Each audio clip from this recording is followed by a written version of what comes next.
శ్రీరామనవమి రోజు రామ నామస్మరణ చేస్తే ఎటువంటి పుణ్య ఫలితం లభిస్తుందంటారు? చాలా మంచి ప్రశ్నమ్మా.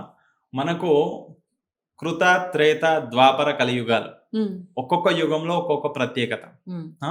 ఒక్కొక్క యుగంలో ఒక యుగంలో ఎన్నో ఏండ్లు జపము చేస్తే, ఎన్నో ఏండ్లు తన గడ్డాలు వచ్చేసి జుట్టు వచ్చే విధంగా జపము చేసినా ఆ దేవుడు ప్రత్యక్షమయ్యేవాడు కాదు.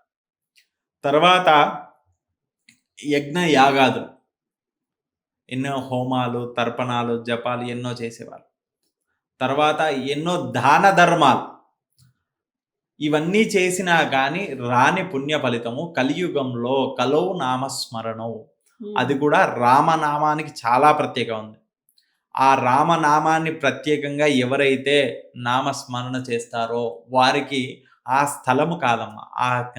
అతను కాదు, ఆ స్థలము కాదు. రాజ్యమంతా, ఆ లోకమంతా కూడా సుభిక్షమవుతుందంట. అది ఎలా అంటే మనకు రామ జన్మభూమిలో ఆ యొక్క బలరాముడి విగ్రహం ప్రతిష్ఠ చేసే సమయంలో మనకు తలంబ్రాలని చెప్పేసి ప్రతి ఊరు, ప్రతి గ్రామం మనము తలంబ్రాలు ఇచ్చేటందుకై ప్రతి ఒక్క చోట వెళ్లి మనం రామ నామ స్మరణ చేస్తూ ఆ స్వామివారిని పూజించుకున్నాం.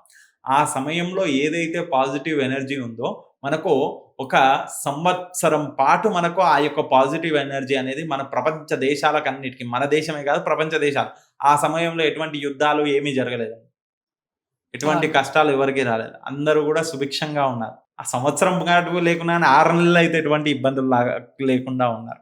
మరి అటువంటి సుభిక్షాన్ని ఈ రామ నవమి రోజు కూడా అందరూ ప్రతి ఒక్కరు కూడా రామనామ స్మరణ చేసి మనకు ఇటువంటి ఇప్పుడు గ్యాస్‌కో లేకపోతే ఏదో ఇబ్బందులు పడతా అవును. ఉన్నారుగా, యుద్ధం అలాంటి ఇబ్బందులు కూడా లేకుండా, ఎటువంటి యుద్ధాలు జరగకుండా లోకమంతా కూడా ప్రపంచ దేశాలన్నీ కూడా సుభిక్షం అవ్వాలనే ఉద్దేశంతో ప్రతి ఒక్కరు కూడా రామనామ స్మరణ చేయాలి.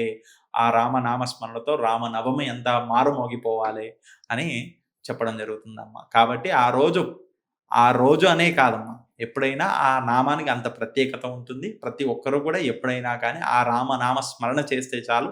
ఎటువంటి కష్టాలు ఉన్నా, ఎటువంటి ఇబ్బందులున్నా అవన్నీ కూడా తొలగిపోతాయని చెప్పడం జరుగుతుంది.